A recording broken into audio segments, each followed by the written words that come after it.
MepTech and me. You are watching the Mxiety talk show.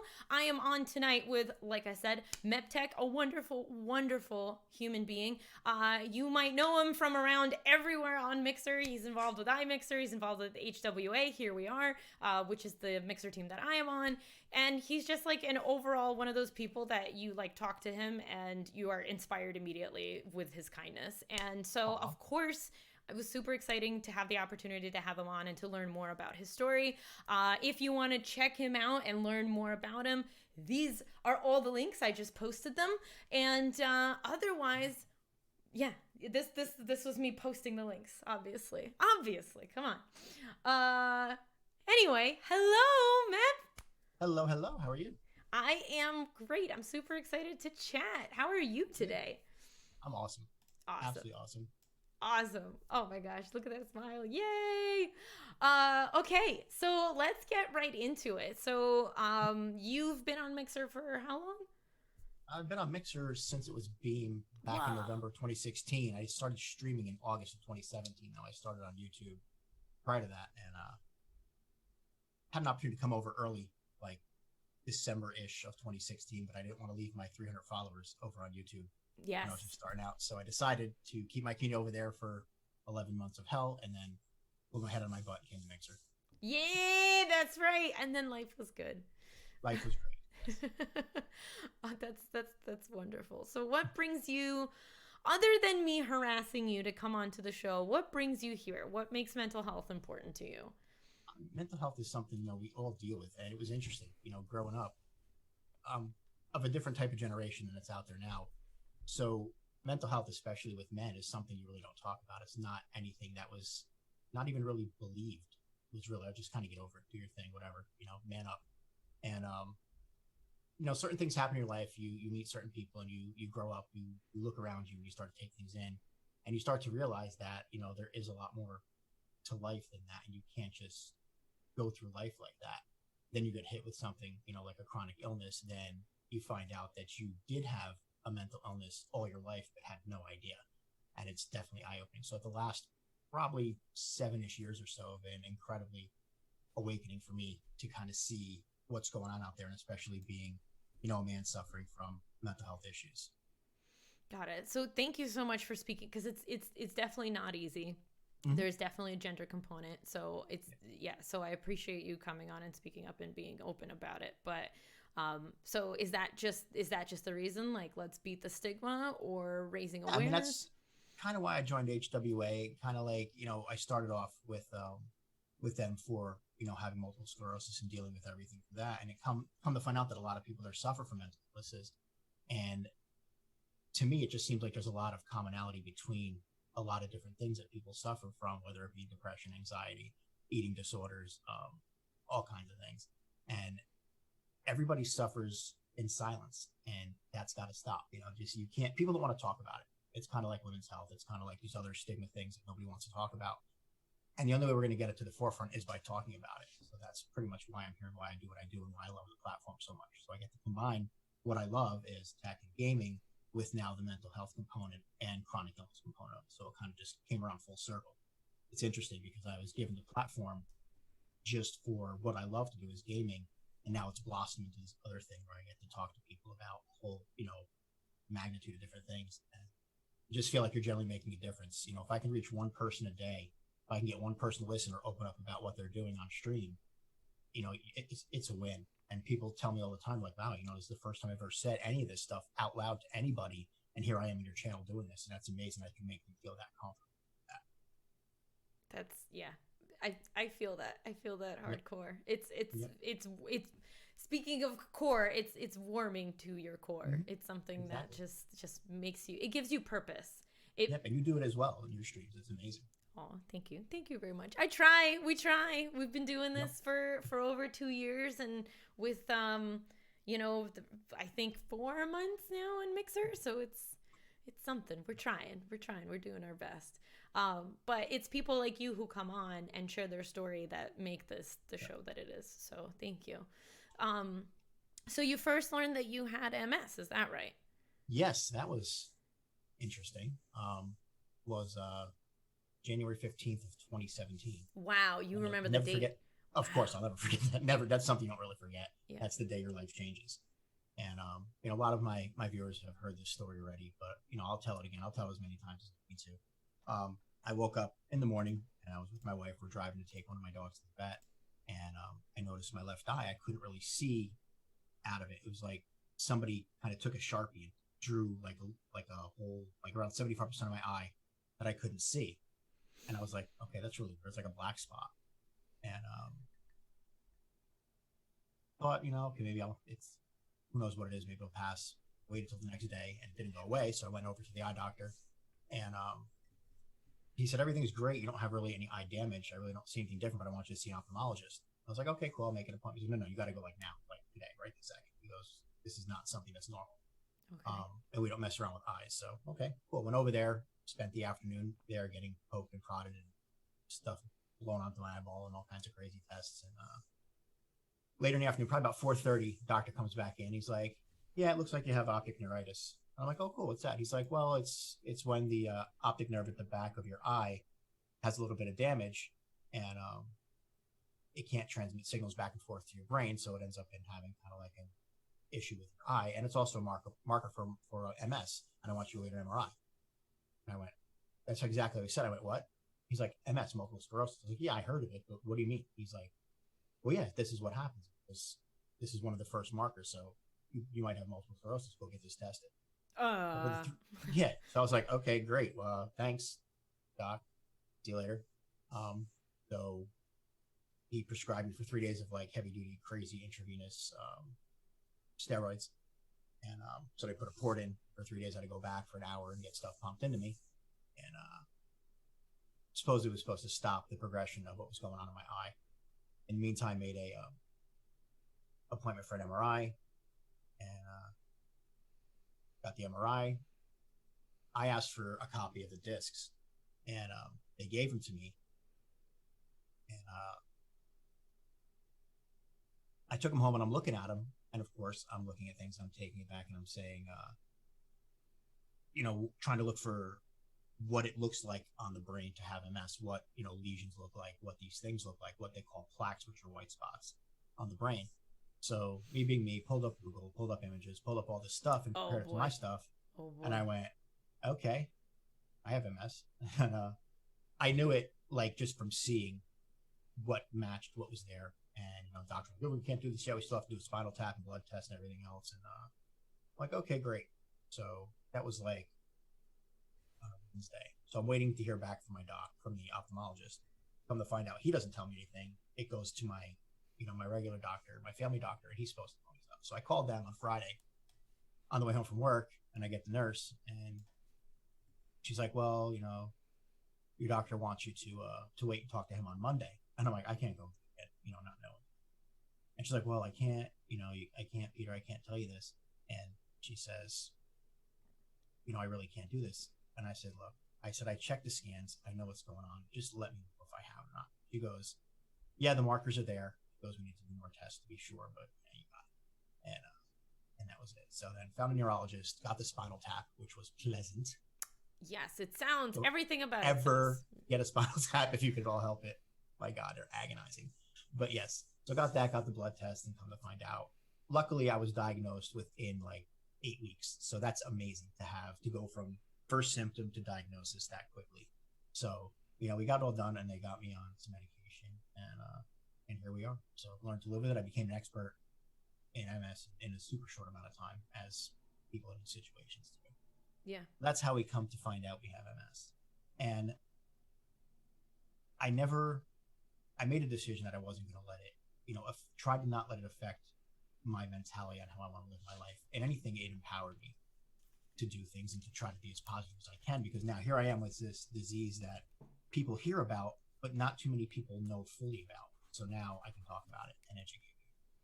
And that's a big motivation to why I'm. It's definitely making lemonade out of lemons. Yep. Yeah. Have you found that because MS is not the most common disease? No, it's actually really uncommon. Yeah. Right now where it's common, it's more common in northern, and as closer you are to the equator, the less likely you are to have it. weird. So they think it might be a vitamin D deficiency or something of that nature, but they don't know what causes it. They don't know how to treat it, and it's different for every person. It affects everybody differently. It may affect you differently every single time because you're dealing with your brain and nerves and else and how it affects your whole central nervous system. Yeah, well, it's amazing how little they know about our brain. Mm-hmm. Yeah, Yep. yeah. We know a lot, but we never really know a lot. But thank you so much for sharing that. You can't. I mean, I'm sure you could tell it 1,000 times. I've told my story 1,000 times. It does not make it a fun story to tell. So I appreciate it. Yeah. Thank you. That's it. And then you deal every day with new things, and you just learn to live with it, just like everybody else's diversity does. And like you said, I mean, I think the most inspiring part is that you decided that, like, I'm not going to let this affect me. And like, what do you actively do on a day-to-day basis that makes that possible, that kind of brings that to life? Well, every morning, just to not go into too much detail, one of the biggest symptoms that I have from MS for me particularly is I have incredible leg pain and spasticity in my legs. What that means is my legs will just keep moving and twitching. I may not even feel it happening. You can see it if you look sometimes. And then that leads to incredible cramping, like agonizing cramping. Like the other day, just my foot locked up and you see my toes just curling behind each other and I couldn't stop it. And that'll go on anywhere from 20 minutes to 3 hours. So I'll push myself to get up and I'll push myself to keep moving. And, I belong to a lot of other groups and I see a lot of people that choose not to fight, that choose to sit down and cry and sit in a corner and just let it take them. And I can't do that. I can't motivate those people until they motivate themselves. But I just hope that by being a positive example, pushing through it as much as I can, as much as it hurts, that one day they'll look up and say, you know what, if he can do it, I can do it. If she can do it, we can. And that's that whole thing. And that's what I try to do in HWA and everything that I do, is not try to do it because, I'm going to go out there and I'm going to change the world. I'm going to beat this disease, because there is no beating. It's a chronic illness. It'll put me in a wheelchair eventually. I know this. I don't know when it'll happen. But if I have 2 years, 5 years, 10 years, I'm going to make it the best 2, 5, or 10 damn years I can and do everything I can now. So in a way, I look at it, every day I look at it, I think like I'm blessed. People look at it as a curse. But think about how many people will go out tomorrow and sadly get hit by a car and instantly their life is snuffed out, or they're paralyzed, or they have all these things instantly they had no idea, no way to prepare for. I can do things now. I can prepare for my wife and make sure she's taken care of. I can do all these things now while I'm still cognizant, while I still have my faculties. I can still move around. I can get all these things done. So, this knowledge that I have gives me peace that I can leave things in order when the time comes for me not even to be here anymore, or, when I have to go home, or when I, can't do anything anymore. People have to take care of me. So while I'm here, I'm going to make damn sure I make the best of the time that I have left. Holy crap. Not a lot of people get the opportunity to appreciate living to the bottom of every minute. Mm-hmm. And you do. I mean, it's unfortunate. I think just it's human nature that it's usually something like this that brings us to that point.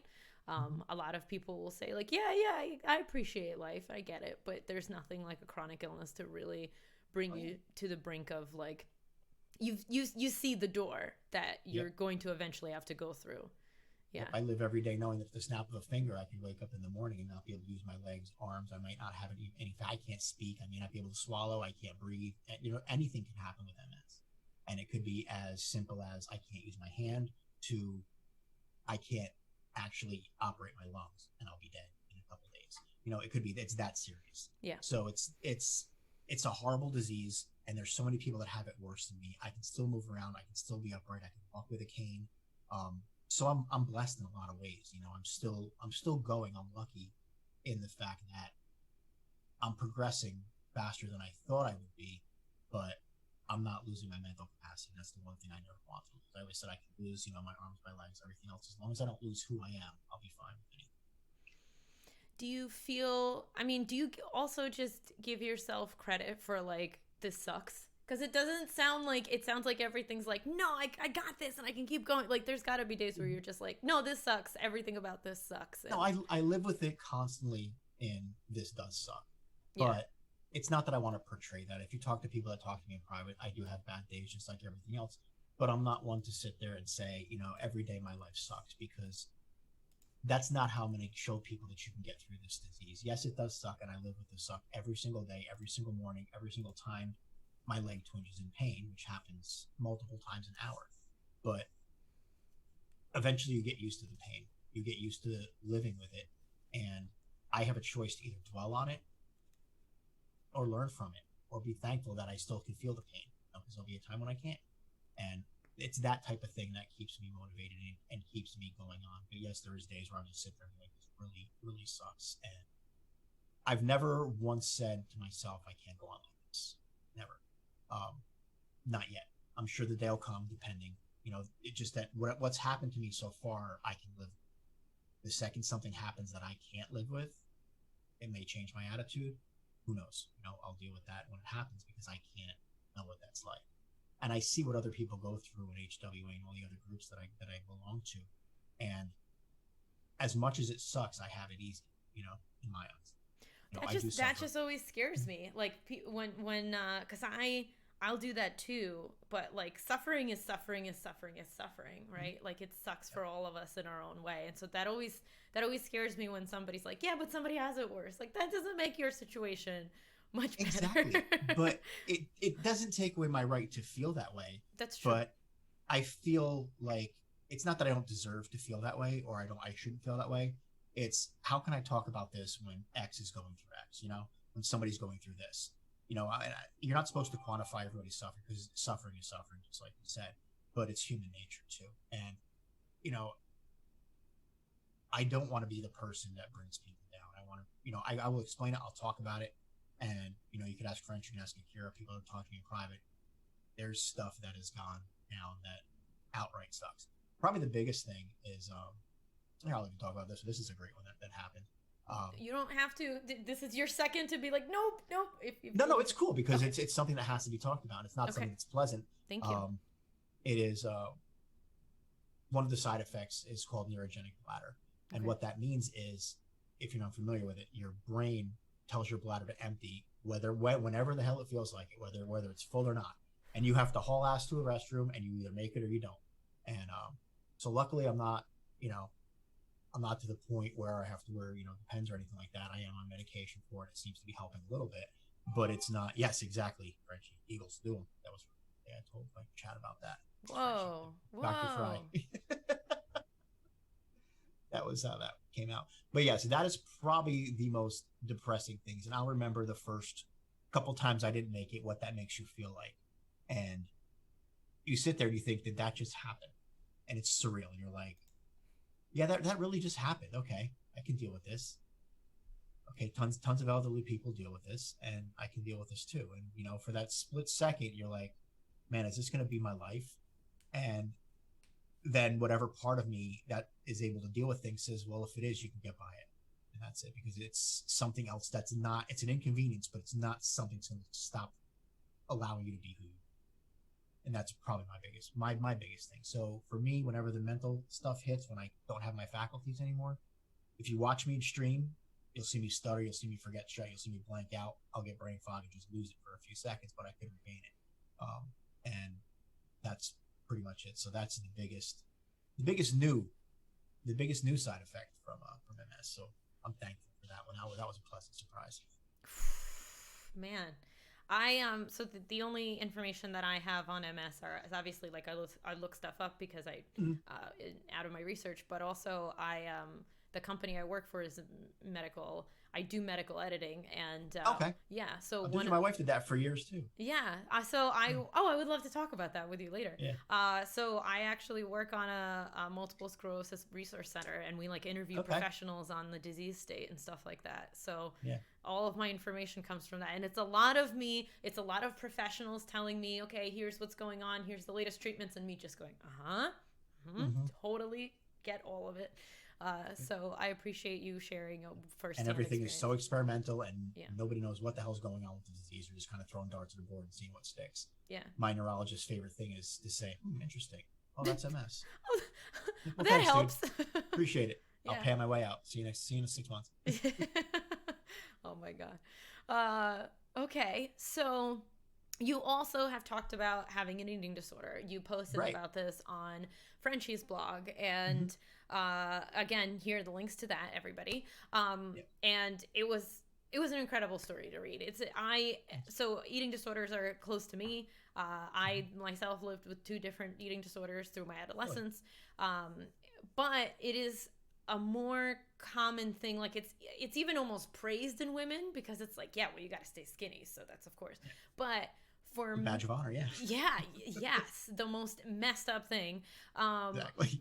But for men, it's not only not okay to talk about it, but also had you admitted that, it would be a double like, oh, why are you concerned about your weight at all? But then at the same time, there's like the other stereotype that you got to be masculine and like strong and super muscular. So there's a lot of stuff that men fight with, like women fight with against a bunch of stuff, and then men fight with their own crap. And yeah, so thank you. That's my very long way of going about to tell you. Yes. Thank you so much for sharing your story the way you did. I highly recommend you guys read that blog. But if you don't mind, like, kind of summarizing sure. and giving us the pinpoints. Yeah, the disorder is called binge eating disorder, and if you're not familiar with it, I had no idea it existed. I had no idea what it is. I just knew that I ate a lot and ate so much that I was like, something's wrong with me, because I'd be ashamed to eat in front of people because I'm eating 3 or 4 times what they're eating. And then it just is a shame spiral that goes down. And you can read the article and find out what happened and everything that led up to it. And through therapy, when I unlocked and found out, all about it. But basically, it is just eating so much food in such a short amount of time that it's mind blowing. You can't even fathom what's happening. When I say that, I say I would eat, a pizza and a sub in under 15 minutes, an entire pizza and a full sub. That much, just keep eating and eating and eating and eating to the point of and you don't even get sick. You don't feel bad. But what it does is it kind of just calms you down. It's comfort eating to like the nth degree. And it's scary, and you can't stop. You don't understand why, and you don't know, what's going on, what's happening. But at the same time, being a man, and we can go and eat. We're going to go have an eating contest. Let's see how many hot dogs we can shove in our face. Let's do all these things. Yeah. Can you chug this pizza? Yeah. Crazy bravado crap. Yeah. And, you start to think about it. And I ended up going online, and I don't know what I was doing. I was surfing YouTube or something, and an article came up, and it said, start talking about binge eating disorder. I'm like, what is this? I'll read this. And I started reading everything, and I'm going through the check marks of what to seek help for. I'm going, oh my God. And so, I'm a very logical person. And once I'm presented with evidence to something, I have to investigate it. I can't not, because I can't just blow it off. So I ended up going to see a therapist that specializes in eating disorders. And it took her less than 45 minutes after hearing my story to come back with, we got to treat you. And that's what we did. We got to work and worked on it. And it's not something, again, it's like, you don't beat these, not something that you can ever cure. Yeah. And that's what I love. Like, my mother's like, well, did they cure you? Did they cure you of MS? Did they cure you of your eating disorder? Like, yeah, that's it. No, I'm done. It's like any other addict out there. It's like anybody else who has, something in their brain that is just wired a certain way. You can't just turn it off. What you have to do is instead learn to live with it. So I've learned to control it. I've learned to understand what's happening when it's happening, and I can sometimes curb it and, do other things and, not fix it, but deal with it and, work on it. So it's not nowhere near as bad as it was. And it's cool to know and understand when it's happening, and you find yourself giving it a persona. You talk to it, you give it a, you're not going to beat me today. Yep. And you're arguing with this, non-existent thing that's been ruling your life for 30 years. And sometimes it wins, sometimes you win, but I'm winning more than it is. So I'm happy.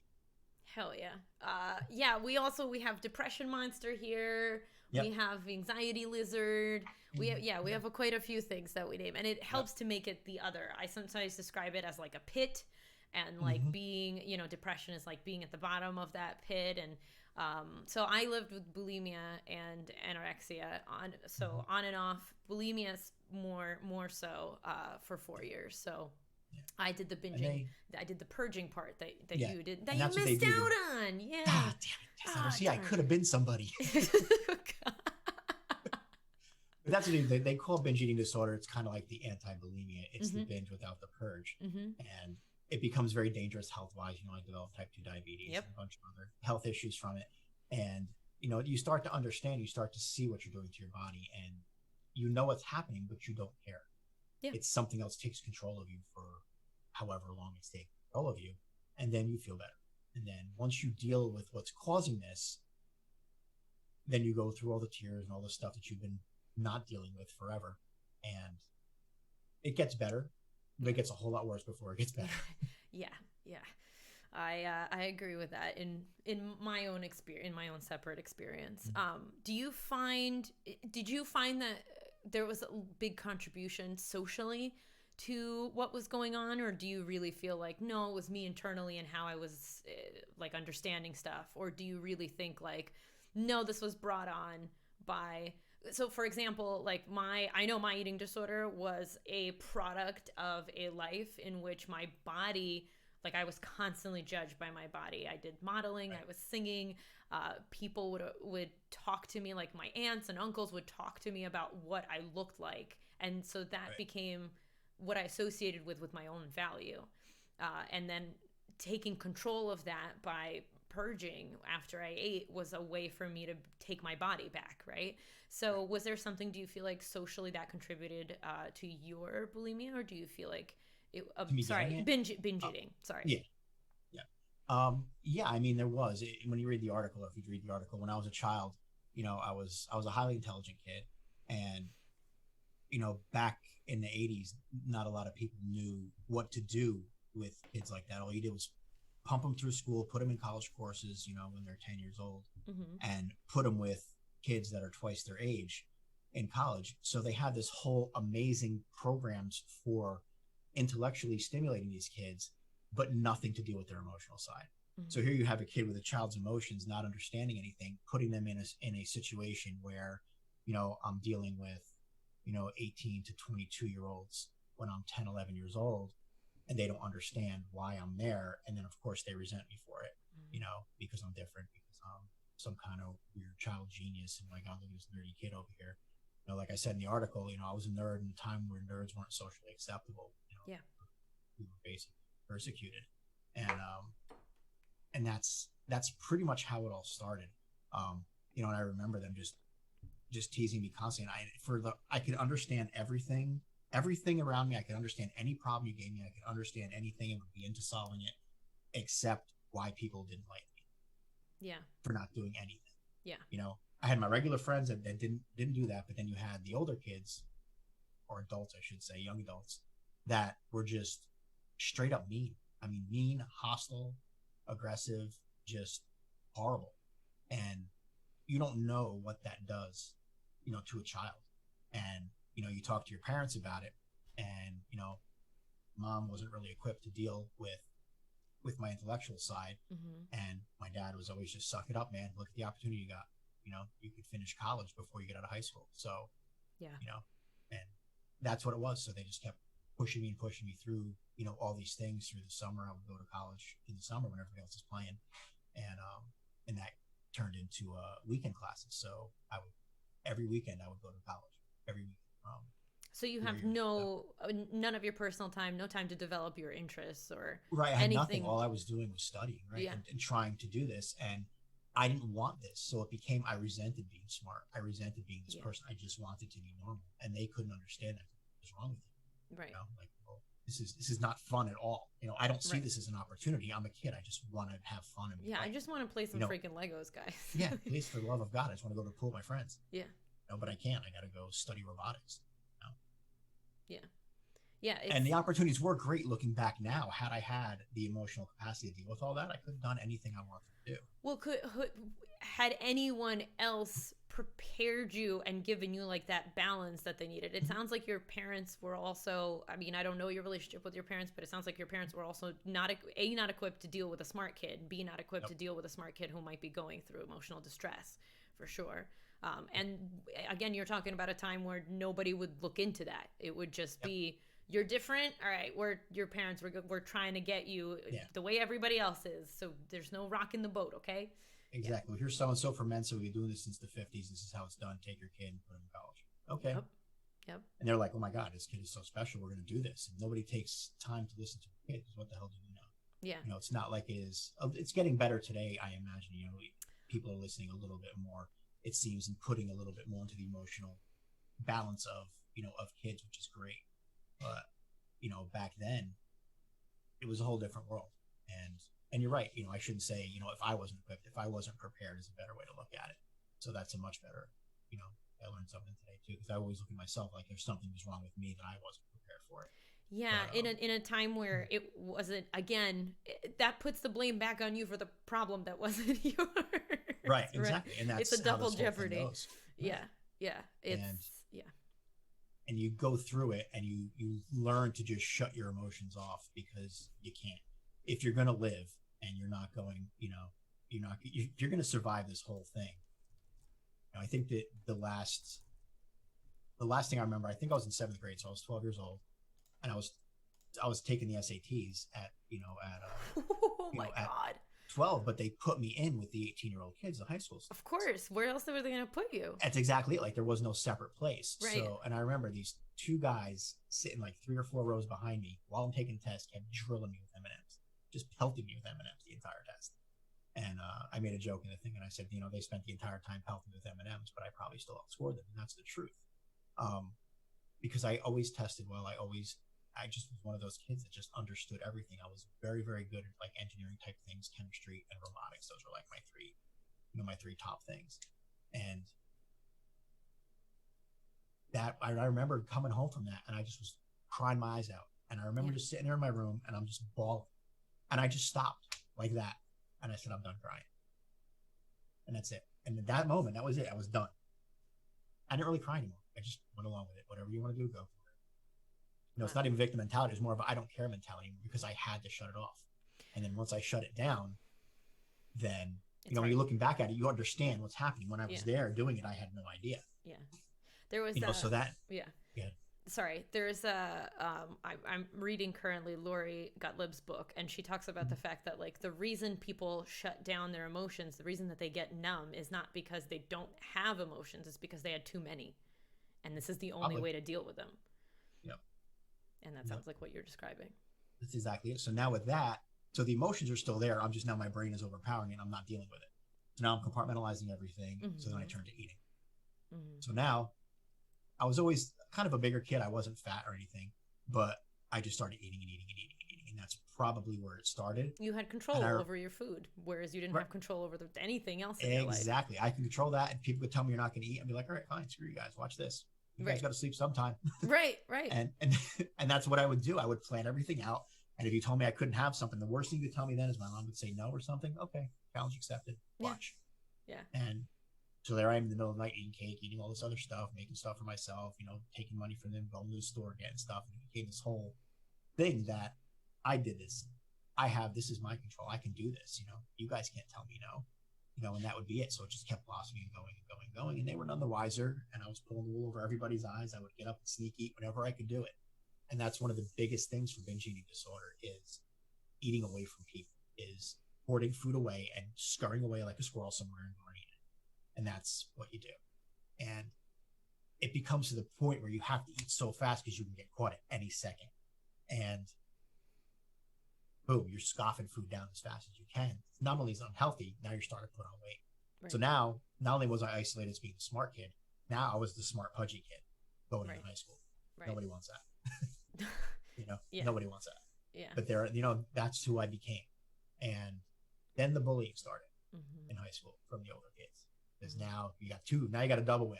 Yeah. So then I remember probably halfway through my freshman year, kid was on the bus, just kept punching me over and over. And kept punching, tell him to stop. Kept punching me. He followed me home, punching me the entire way. Boom, boom, boom, punching me. I lived in an apartment building, and if you can picture it, you walk in the front door. Mm-hmm. I lived on the second floor. There's 4 apartments on the bottom, 4 on the top. So there's an inner hallway on the bottom. You go upstairs. I lived on the second floor. So I turn the stairs and I start walking up. He jumps like on the railing and punches me in the shoulder. I, for whatever reason, at that particular moment, just like when I shut my emotions off, snapped. I jumped over the railing, kicked him in the face, and threw him down a flight of stairs. And just lost it. And that was it. Yeah. And we became friends after that. And nobody but. And I said something in my brain said, okay, great. Now you know what?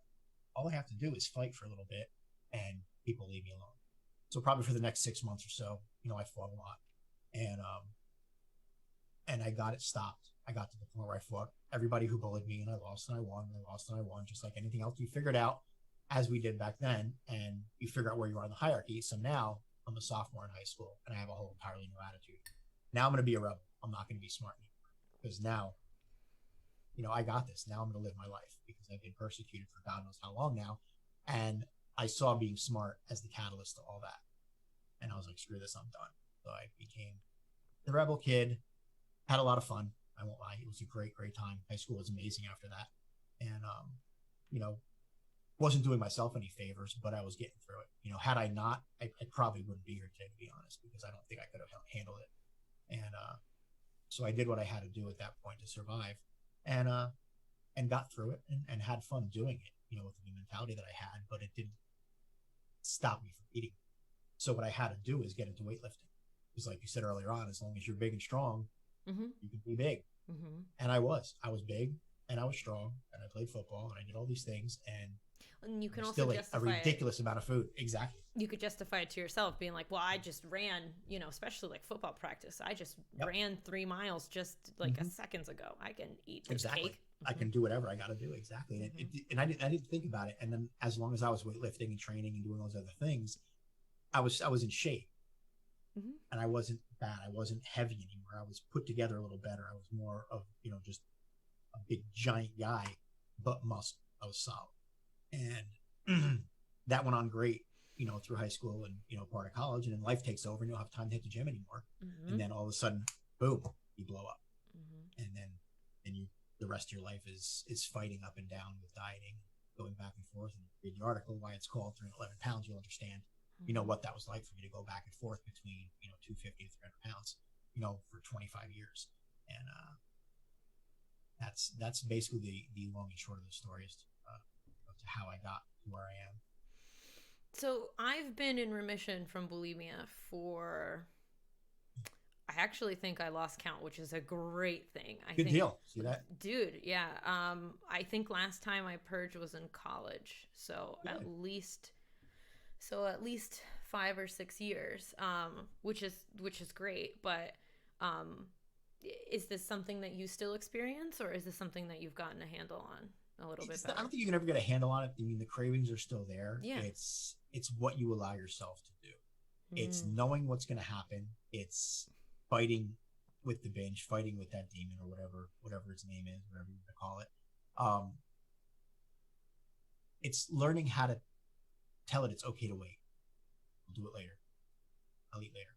I'll do it later. So I call those they're coping mechanisms. That's your Exactly. that's your toolbox to fight against it. Yeah, yeah. And sometimes you win, sometimes you don't. And you learn that it's okay to fail, and it's okay to lose control as long as you're able to get it back and understand why you lost it and examine that. Because I'm not sure how it works with bulimia, but with this, it's kind of an addiction thing, and it's something that's going to be with me forever. So I just have to learn, to learn from it when it happens. My therapist said, just try to understand what's happening. You can allow yourself to do it, but if it happens, learn something from it. Yeah. Because before, you just go through it, you blank out, you don't even know what's happening, and you do it, and it's done, and then you feel like crap. Yeah. So there's the shame, and there's everything else, because what you're doing isn't right, and somebody who has a modicum of intelligence should know better. Yeah.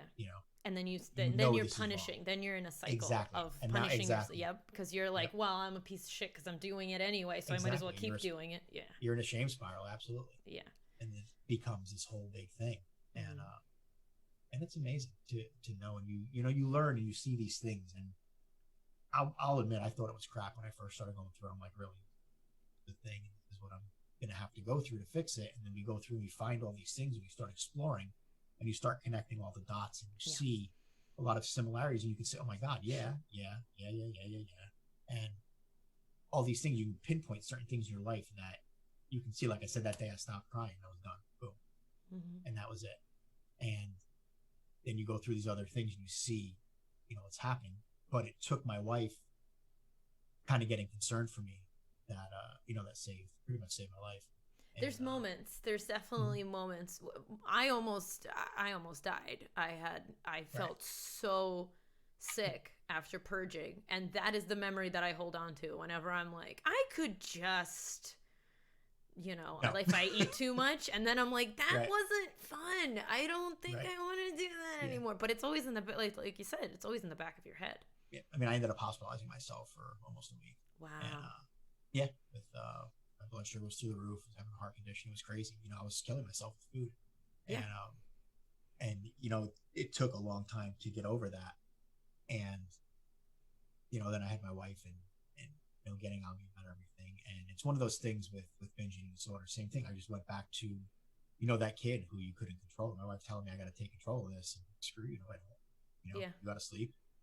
I drive home every day. And I was making stops 2 times a day, in the morning, in the afternoon, on lunch. I would go wherever, get pizza, get McDonald's, go to a buffet, Chinese food, all these things, and I would kind of steer my life around where I could go and get food sneakily, and I would just go as fast as I can, man. Go through a drive-through and eat 5 quarter pounders in the span of on the way home, and it's just ridiculous. Yeah, and you definitely regress to that kid. Like you Right. start feeling the way you felt then, and Right. and then that dictates your actions. It's not current you, because current Mep knows what's going on and knows what's good for him. But Well, I did at that point, but the second I switch over into that other thing, so that never left me, basically, that whole control thing. And even now I still have it. It's been an issue my whole life. And but it's funny now because I can laugh about it and understand. Once you understand who you are and how you operate, and you accept yourself for who you are, and it's okay to have the flaws that we have, it becomes much easier to live with yourself and laugh at yourself. And that's the most important thing. So it's that experience. I'm always talking about life experience. Everything in life should be an experience, and you should learn from it, whether it's good or bad. And that includes yourself. The hardest thing to do is look at yourself and learn to love yourself in spite of who you wanted to be, as opposed to who you turned out to be. Yeah. And that's, I think, the biggest dynamic that people have to get over, because we all in our young lives look at ourselves and say we're going to be 25, married, 2 kids, this, by this age, by this age, by this age, by this age. And then you get to that age and you're like, I'm a freaking mess. This is ridiculous. I'm nowhere near where I want to be. I'm a failure. But that you're not. You're failure. You're right where you're supposed to be. Yeah. You're right where you could not be any other place, given the experiences that you went through. And that's what I think people have to understand, and deal with. You can change things, but it doesn't happen quickly. You have to initiate it yourself, understand yourself, learn how you operate, and then initiate the slow, painful process of change. That's all you can do. Yeah. And it's interesting that, the word failure has come up quite a few times in this conversation. And it's, right. And I think what I've done in the past is kind of prettied it up and been like, well, it's not failure, it's a learning experience. And just like, but I'm trying now to embrace the word failure. And I hear you embracing the word failure. Like it's not this daunting, endless thing that is the end of your life. It's failing for a little bit so that you can learn in the long term. It's productive failure. In reality, we learn more from failure than we do from success. We really do. Because success, we're too busy celebrating on how great it feels. We don't look at how we got there. Failure, we pick apart, we analyze, and we look at it. It's human nature to beat ourselves up about it. So if we could turn it into a learning experience, learn from your failure. What didn't work? Yeah. What would I change? Success implied I did it right. Success implies I don't need to fix anything. Right. Whereas failure implies, let's move on. Yep. Failure I'm implies. jacked up. Yep. Oh my goodness, you are absolutely awesome, dude. Like this is great. Thank you for being I can't thank you enough for being so open. And so do you feel like the MS messes with this? Because MS is something that takes you so out of control that the combination of the two is just bless. But here's the thing. MS, I do not have any control over. MS is going to do to me what it's going to do, regardless of how much I yell. Yeah. How much I fight it. If MS decides I'm not walking today, guess what? I'm not walking. That's just the way it goes. I can fight the binge. I can do that. I can do that. I still have control over. So instead of controlling what you can't tell me to do, I kind of switched it now to trying to control the binge.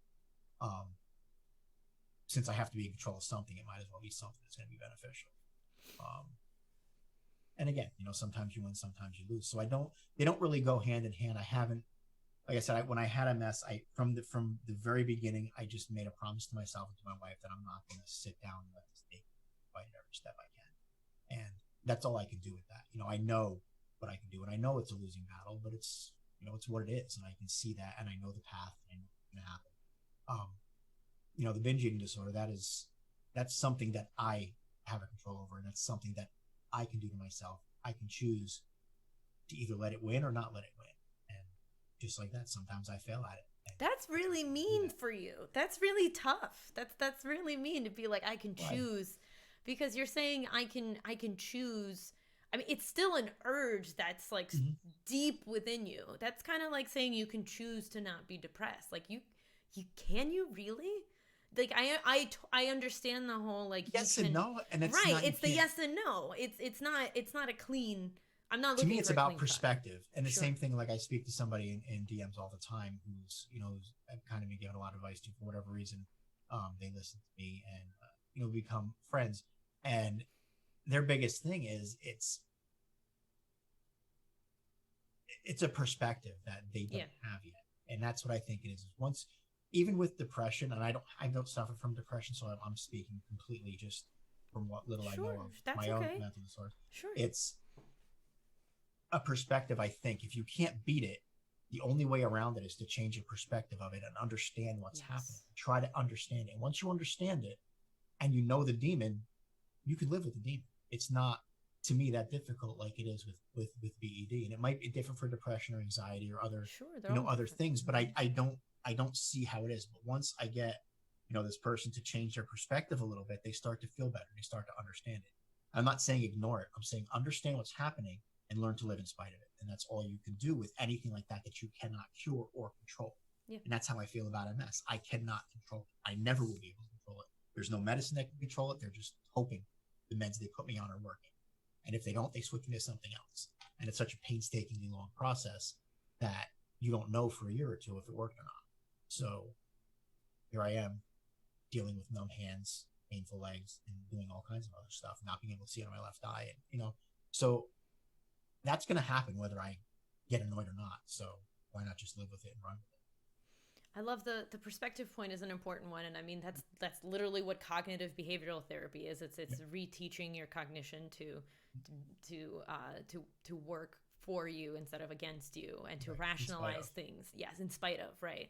And to rationalize things in a more productive way for yourself. So I get that. I get the whole perspective thing. I do. I just always it's because it's such a gray area, because I do believe that the difference between me getting out of bed when I'm having when I'm dealing with depression is ultimately, yes, it is my ability whether I can get out of bed and go and brush my teeth and everything.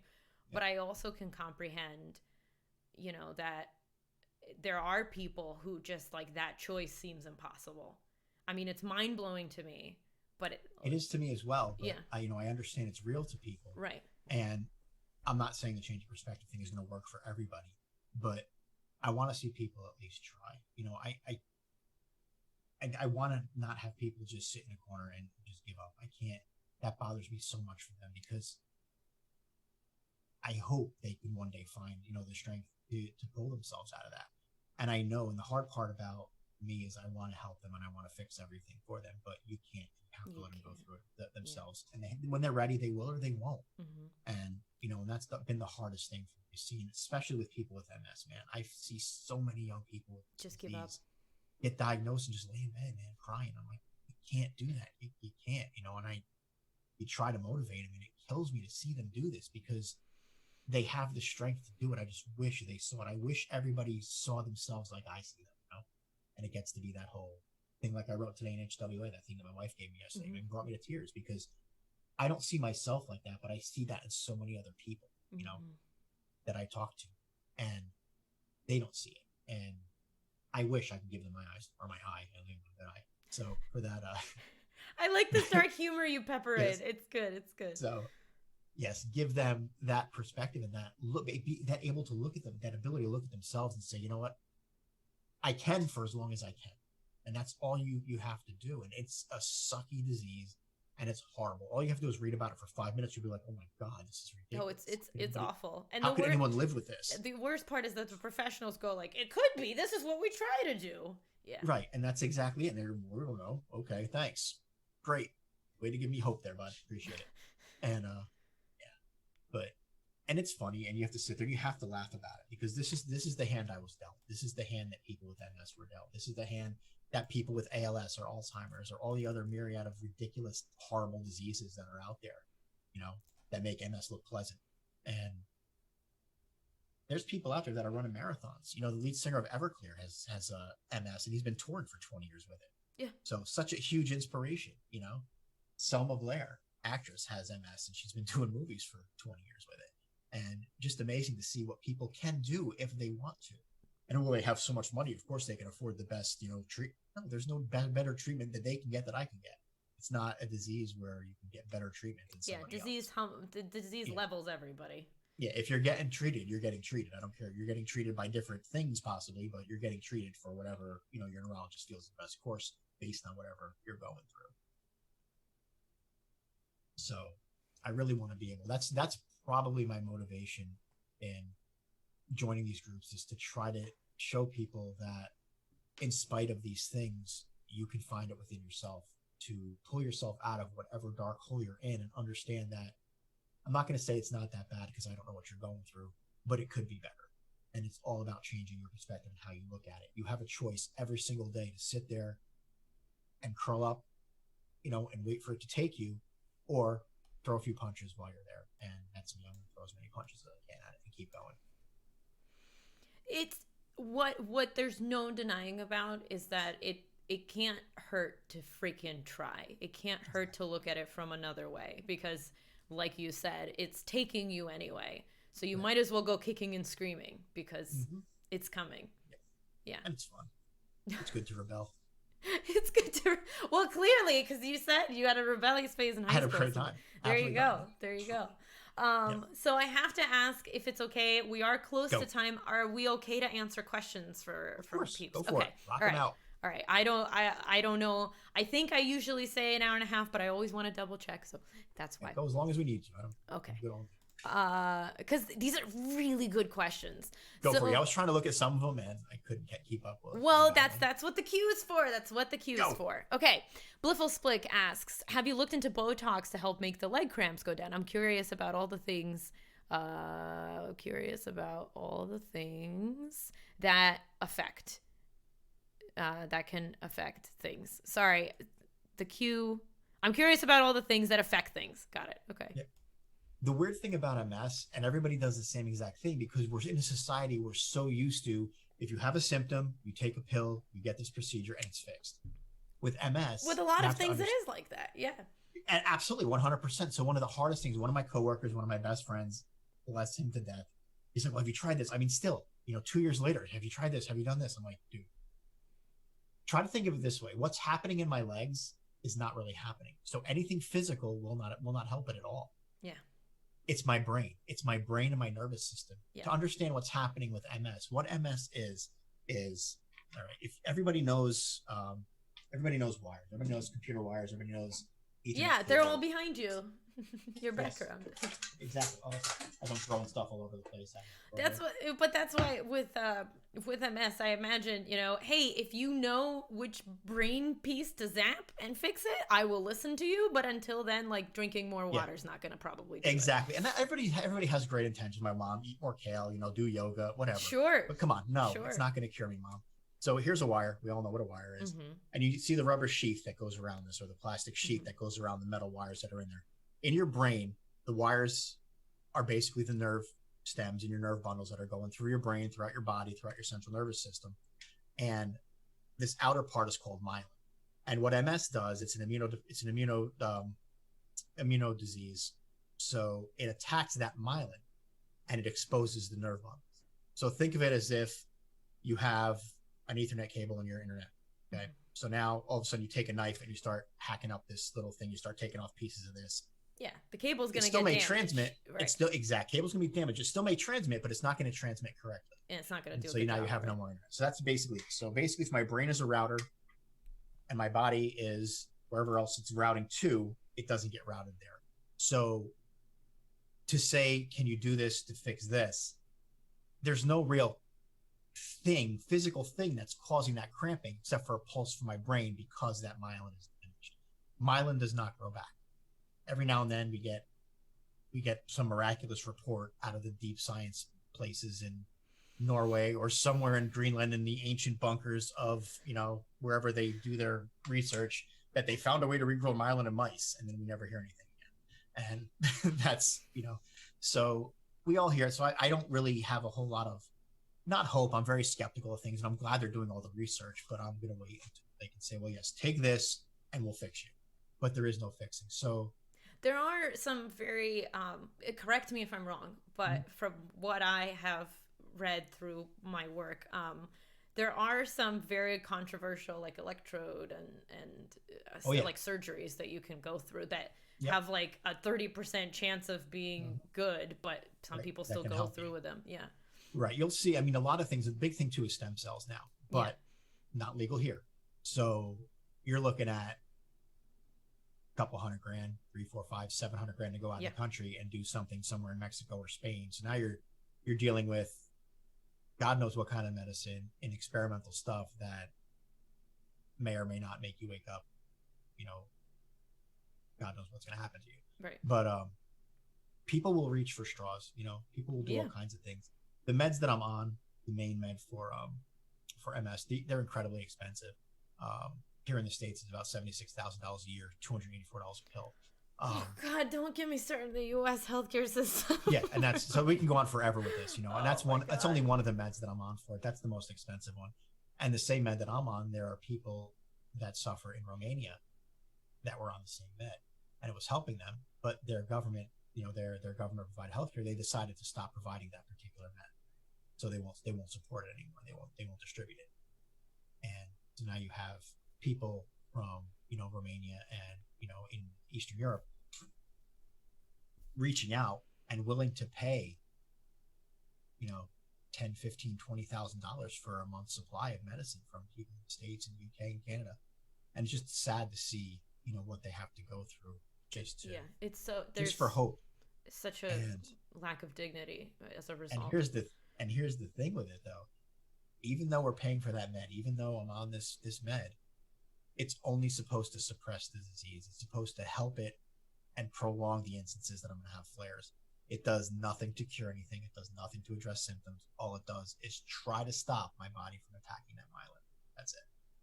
And it may or may not work. And we won't know until 2 to 3 MRIs down the road. As it is right now, I have about 14 lesions in my brain, 5 in my upper spine, 1 on my lower spine, and 2 T1 black holes in my brain, which are basically where matter is gone. It's basically just, they don't know why it goes. It's just that's how bad the flare was. It degraded it. So luckily it's not hit anything super vital yet, but it's just a matter of time. You're a ticking time bomb, and that's what it's like. So there is nothing we can do for that pain. They can try to give you a med or two to deal with the cramping or deal with the pain, and either you respond or you don't. I did not. So that is it. But I've not heard of Botox for the cramping for this particular thing, but that treats something physical. Here it's something that's mental. It's because of that constant spasticity that causes that cramping in your muscles to lock. Yeah, so that would be a physical treatment to a neurological issue, which is exactly a little not going to happen. It's not going to even. You're still going to have the issue. Frenchy Fry asks, did your mental health take a huge hit when you were diagnosed with MS, and was there a process that brought you to seeing it positively instead, or did you instantly choose that this is how you wanted to maneuver through the disease? Did you ever suffer mentally before? How did you reach your positive outlook? I think it was just a mindset from the get-go. I didn't, just like I said before, I never gave it the power over me that it should have. I'm a very stubborn man. I'm an incredibly stubborn man. I have it. I can't change it. And once I know that I can't change something, like I said before, I have 2 choices. I can either give up or push forward. Mm-hmm. And French, you know me well enough to know the answer to this, better than anybody, that I'm going to push forward just because I have to get by, because I can't sit back. If I sat back and shuddered, I would be 600 pounds, because all I would do, I would spiral into such a horrible binge eating episode, I have to navigate two separate things that are so very different. And I think this is my own way of coping with both, is that I can't let both exist mentally at the same time. Can we just talk about the fact of how exhausting that alone is? Like It's all of this, ridiculously exhausting. I want to upkeeping your mental health is exhausting. Like it, and your physical health is obviously also affected by your MS. But the positive attitude is what I mean. Like you're already dealing with physical symptoms, and then on top of that, you got to pull yourself out and pull yourself out and pull yourself out, because the negative thoughts are very freaking strong, and pushing up against them is not easy. So the only reason I bring this up is not like everybody, he's like a war hero like that. I'm not trying to make it like a bigger than it is, but I am trying to emphasize to anybody watching who might not be familiar with what it takes to deal with a chronic illness. A big portion of it is keeping this mental positive attitude that is exhausting, because it's so much easier. It is so much easier to just be like, I'm done. Yeah. It sucks. It's a lot of energy to be this happy all the time. Yeah. But it's a worth fight any day. It's freaking horrendously exhausting fighting your body and mind at the same time. Frenchie, yes, exactly. Yes. Is it worth the fight? Every day. Sorry, go ahead. I want to address a quick question to Talis over there. There are reports of cannabis for phantom symptoms in the UK, and that's true. CBD oil and medical marijuana it's showing huge promise in dealing with a lot of symptoms in MS and a lot of other diseases. The issue is I can't use any of it for my job, because where I work is federal land and it's not legal yet federally. So if I test positive, I'm out. So yeah, even CBD could come out positive on a drug test. Absolutely. Which sucks. And CBD is not legal yet in a lot of places, which is interesting. So, but yeah, it's fun times. That's it. Fun times. Thanks, Ken. I appreciate that, bud, but you can keep that. Bear over. You can keep your pee-pee. You can keep your pee. But anyway, we're good. And your pee-pee. Yeah, and your pee-pee. All right. We're good. You guys saw the comments. I'm just thinking about people watching this on YouTube later going, what are they talking about? It's all right. They miss it. It's their fault. So Bear Over Gaming asks, so was the fault of your parents for not recognizing your need to be a child, or was it your fault for not having enough foresight to see the gift that you were given?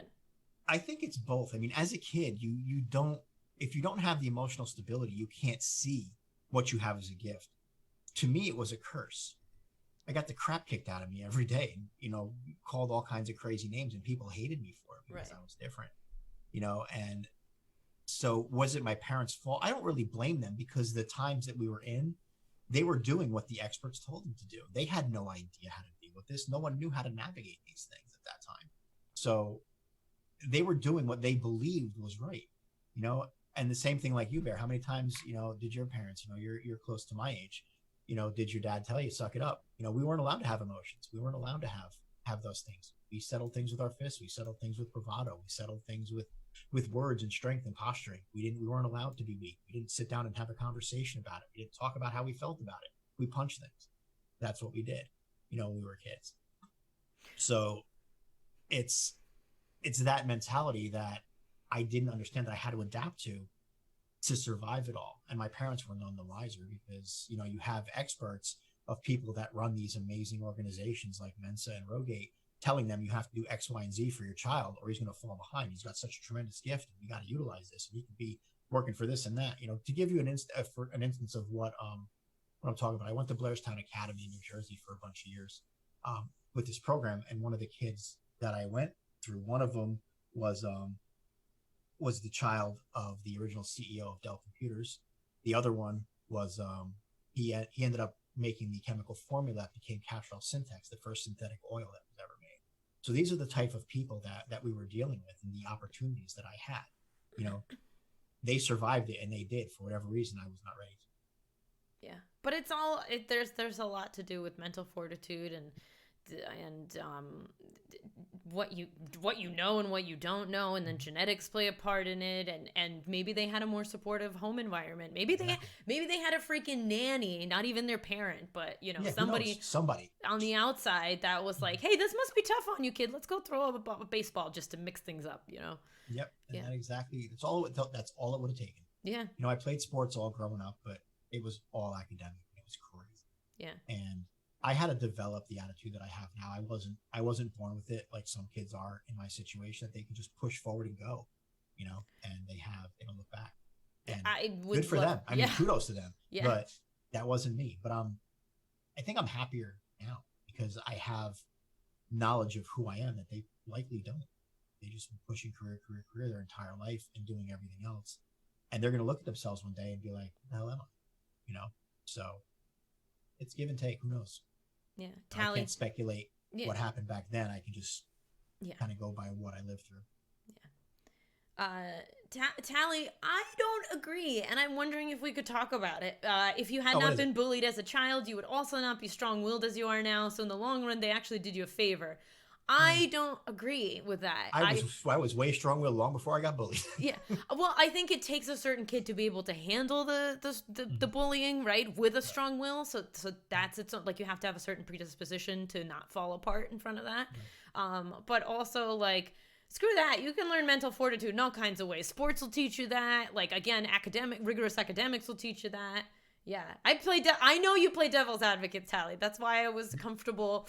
No, that's totally cool. Answering back. Yeah. Those are things that, and I don't dwell on, had this happened, had I not happened. Sure.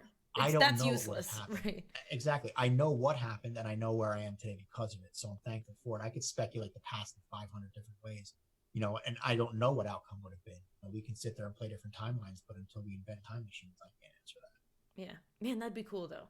It'd be awesome. Yeah. Well, first thing I would do is go back to 16-year-old Marie and be like, listen, girl, it's going to get really tough, but you get through it. And I just need you to know that. Mm-hmm. Yeah. Yeah. Because of the hard knocks I dealt as a teenager.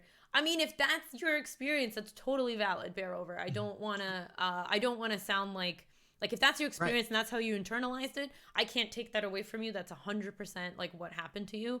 I am just not for, because I feel like this is said to kids, like in those anti-bullying campaigns, then I've heard parents then say to kids like, oh, that's what built me, that's what built my character. And I'm like, could it have built in a more productive way? Right. That's all.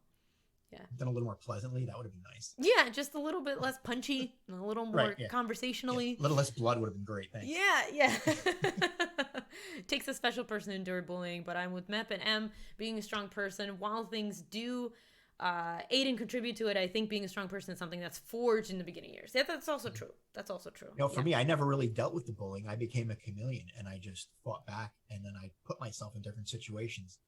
And because of my intellect, I switched it and I became such a devious-minded little child that I was able just to switch things and manipulate myself into certain situations where I would always put myself in a positive light. So I became a master of manipulation and a master of being a chameleon. And that's how I got through things. Yeah. And that's amazing, how you're able to do that. So you learn coping mechanisms, and some of them are productive and some of them are not, but some people do what they have to do to survive, and I'm glad I was able to do that, because so many kids don't, and they end up in a way worse place, or not here at all. So I still feel like that haunts me, though. That definitely is something, like, I learned to be a chameleon, and I learned, hey, you're going to bully me? Well, I'm going to be the perfect person for you, that there's no way you can get away from not liking me. And that ended up kicking me in the ass, and it still kicks me in the ass, because there were a lot of points as I was getting older and like into my 20s where I was like, who am I? Because I am 40 different people around 40 different people. So who am I? And that journey of self-discovery was a lot longer than I wish it had to be, Yep. Mm-hmm. Yeah. You have to know how to talk to, how to deal with different groups. Yeah. I was the kid in high school that I can deal with anybody, jocks, burnouts, whoever. It doesn't matter. I could adapt to every single person, everything. It doesn't matter. And that's why I think I love streaming, and why now I can relate to so many different people, whether they're trolls, whether they come in with an attitude, whether they come in with not, because I know how to deal with many different aspects of different types of people. It's beautiful. So I'm grateful for that now because I turned it into something that's positive. And everybody in my streams knows how much I love to turn a troll. Love it. Love to make trolls. Love it. Absolutely love it. And when I don't, I just roast them. So, yeah, sometimes I roast them and I just go, you know what? You are on a level that I'm just gonna let you have it. But but it's fun. I get that. Exactly. Yeah. We love to make him a techie. There's certain freedom in being disliked, in my opinion. Yes, but that is not a freedom that I permitted myself to have for many years. It depends. If you're in the public eye, you can't be disliked. That's very true. Yeah. That's very true. If you're a model like Marie was, if you're doing all these things as a singer, you have to be liked. What you do and how you present yourself, disaster. Look at how many people get canceled nowadays. Look how many people get turned on. Yeah. And they're gone. They're wiped off the face of social media, and therefore their careers are destroyed. Yeah. Same thing with streamers. How many people just get wrecked for doing whatever? So yes, you can be disliked, and it would be cool to live in that world. But when you decide to live in the public eye and talk to people daily, you don't have that luxury. You have to be liked. And it's easy to sit and say, well, yeah, man, I don't care if some people don't like me. And it's cool. I don't care. But you know what? That person may tell 15 other people. It works the same way as positivity does. You can't afford not to care. Exactly. Yeah. And it's a fine line. And so, I mean, I just talked about that in my tweets, but it's a fine line between being authentic and not losing your soul, but also being authentic, but also not stepping on the wrong, on the mine. I loved your authentic posting. That was great. I mean, basically it boils down to just don't be a dick, please, people. Just please don't be a dick. Honest. Yeah. Yeah. You can be honest. You can be whatever there's no reason to be rude, condescending, or hurtful ever. Yeah. Talk about things, separate your differences, and understand above all else that in spite of our differences, people, we can still be friends. Yeah. That's how it works. That's how conversation and change is initiated. Yeah. It's okay to have different perspectives on things. That's how we learn. Challenge each other, learn from each other. And keep your mind open enough to possibly learn enough from somebody else's different opinion to understand that your opinion, not that it's wrong, but it could be looked at a different way that could be better. Yeah. And try to approach every other person, not just, oh my God, you're wrong, you suck, goodbye. Because oh man, that is so prominent right now. That is so disagree with me, you suck, bye. Like there's you don't even exist anymore. Yeah. Bye. Yeah. No, you're erased off of the face. There's no discourse. There's no will this person learn? Let's see them try to redeem themselves. It's just you're gone. Off. You have people that automatically you have to choose sides. We're in a very divisive era right now where you have to either be I'm on this person's side or this person's side. Who do you like better, this streamer or that streamer? What do you like better, this or that? Who cares? There's good in everything. I don't care what political figure or anybody you follow, you could find good, whether you like them or their party. I guarantee you could find something they do that you agree with, and you could find a lot of things they do that you don't agree with. And that's okay. That's how we're supposed to be. Yeah, but you don't have the opportunity for that. We don't have the opportunity to have the conversation where I'm allowed to say, I don't agree with this, and that's okay. Because if I don't agree with this, the ramifications for my career as a streamer, as a writer, as a whatever could be detrimental. Right. Yeah, I've seen people be canceled over opinions, over something that's not even like tangible, not even real. Right, like something. Yes, exactly. Yeah. And sorry, go ahead. I was gonna say, Talis, I don't agree with that. Unfortunately, a lot of females pander to the wants of social society and end up in a whiny voice Barbie mentality. I think that goes for everybody. And to separate it from male and female, it's another thing I'd really like to see people stop doing is if we're going to constantly fight for equality and say everybody's equal, we can't say things like women do this and men do this. No, we all do different things. We all do different things. And for the love of God, people, I don't care if it's a men's health issue or a woman's health issue. It's not gross. It's not ill. Talk about it. Accept everybody for who they are.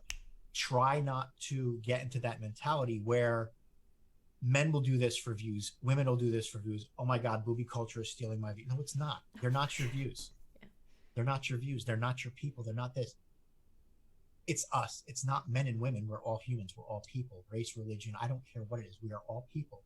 And if we're going to believe that, and you truly believe that, you can't say things like, well, female will pander this, or a man's going to do this for views, or man, look at what he did. Worry about yourself. Help people out when you can. And truly care about one another. That's the only way we're going to get through this life and stop this bullshit. I'm going to add my own questions because I can. And Tally, we will get to your question. I promise. It's a I'm good sorry, one. go. No, don't be sorry at all. This is I think this is fantastic. If you're not enjoying it, we can stop it right now. I'm I totally think it's enjoying a it. Keep fantastic going. conversation. But Everyone knows I can talk forever. Oh, please. We're streamers, right? I mean, come on. Yep. But so where do you think that line is? Because this has been the thing that's just been on my mind endlessly, which is I want to be authentic and I want to present to people, like, hey, today sucks and this is what depression is like. But what I've said recently is that like what I'm forced to do is have depression gracefully. Because I have depression in the public eye. Right. And if I have it in a manner in which is too much, and in a way, I can understand it because I've read other people's posts and been like, oh, I don't need to know that you felt this way today. Like, I get it. But man, like if somebody could point out exactly where that line is so I could just like not cross it or come, a foot away from it every time, like that would be great. That is so hard to do. I don't know. I think you have Queen's depression. You have to. Yes. Oh, I'm so ill. Yeah. I'm so ill. Exactly. Be one of those. But I don't even know if there is a line or there has to be a line. I don't think there does. It depends on, if everybody is coming into groups and constantly always being negative, it gets tiring after a while. Sure. It really does. And I feel bad that they feel that it becomes almost attention seeking and it takes away the legitimacy of what you're going through. Right. And it should, because it could be very valid. Well, it's the boy who cried wolf. If you're always at a 10 in how terrible you feel, I don't know what a 10 is anymore for you. Like, is this bad? Is this bad? Everything's bad. Yeah. Right. So where is the line? I don't know. I think you have to create your own line, and people that can tolerate your line will stay with you because you can't worry about what's going to affect other people. The only thing you can do is try your damnedest to be the best you that you can be and the best honest you, not even authentic. Be honest with yourself, and people will either respect it or think you're full of shit and walk away. And either way, you're not going to, you can't change somebody's mind who does that. So you can't constantly worry about where the line is for everybody else. Set your own line and people will come and cross it with you or not cross it at all or call you crap and walk away. That's just the world we live in. And I wish there was a better answer, but that's the reality of it. No, I think that's a good answer, and I would elaborate on saying the second piece, which is you can be authentic without expressing every single thing that's on your mind, and that goes for good things and bad things. You can be you can be authentic and just not talk up like, you know what, my depression isn't so bad today. I don't really need to talk about it. Why don't I make people smile? That'll make me feel better. Like that's the honesty part that you're talking about. You can be, it's not lying if you're just not expressing something. Not expressing something does not equal to being untruthful. And it all depends too, because it'll affect your mood too. If you're constantly down and you're lying to yourself, that's just as exhausting as everything else. There are times when I have bad days and people see it on stream. Man, are you okay, Matt? I'm all right. I'm just having a little bit of pain here. I'm a little bit of a bad day, but I'll get through it. And that's all I can do. You just acknowledge it, you let it go. But also, oh my God, my legs are killing me. Dude, if you live in my legs for a second, you would just basically hack them off. It is so agonizing right now. I can't be that person, So make your own line. Make your own line. That's good. That's going to be you, MepTech, our slogan together. Make your own line. Make your own line. I like that. So Tally asked, thank you, by the way, for all these beautiful questions and for putting them in the queue and everything. You guys are what make this conversation conversational, right? Because the first piece is like really an interview and listening Mep's story and what he has to say. And then we go into this piece, and it really, how well this part goes depends on you guys. So just thank you so much for that. I love the engagement. Thanks. Right? Do you find it annoying when others around you make it more of an issue of your medical issues than you want them to? For example, it's your medical problem. Them making issues of it just makes you feel worse. Nobody needs that. No, not at all. Because a lot of times the lucky thing about MS is that you don't look sick. Do I look sick? No, I'm incredibly sick. I'm like on a level, if we had to put like crappy diseases on a scale of 1 to 10, I'm probably about an 8, on the scale of crap. And I feel it, but the way I choose to hold myself with this disease, I don't look sick. So I get a lot of people saying, well, you look fine. And you want to piss somebody off with a chronic illness, tell them they look fine, or tell them you don't look sick. Really? Well, I feel like absolute garbage. Thank you. Yeah. But how does that help me? That sentence, you don't look sick. Okay, so let's go through this sentence. Right. What does this accomplish? So I don't look sick. Does that mean I'm not sick? Does that So mean you're you're telling me basically I'm surprised? lying. Right. Am I Well, I lying really to would like, you? Let's you know, unpack this.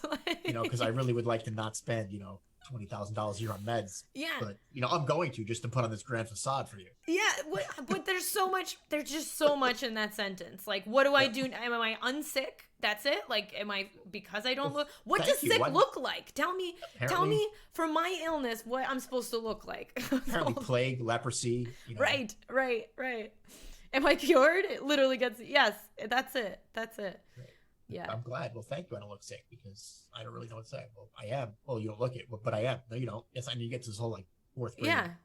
Back No, and it was a whole thing. I literally had to leave a job, and I've told this story before, so I apologize to those who've heard. Okay. I told this. I had to leave a job because I had asked them, "Hey, can I start going to therapy regularly?" That would mean, my hours would have to be shifted. It's not I'm going away anywhere. It's just the hours have to move to accommodate this 1 hour. So I'll take it from during my lunch. Like, here's how I'm going to accommodate my job with this. And they're like, no, you can't do that.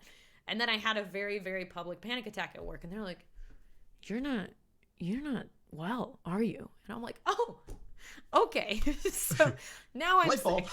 Yeah. Oh, Right. now I look sick. Got it. Yeah. Yeah, I didn't come in crying every day, I guess. That was, yeah. Right.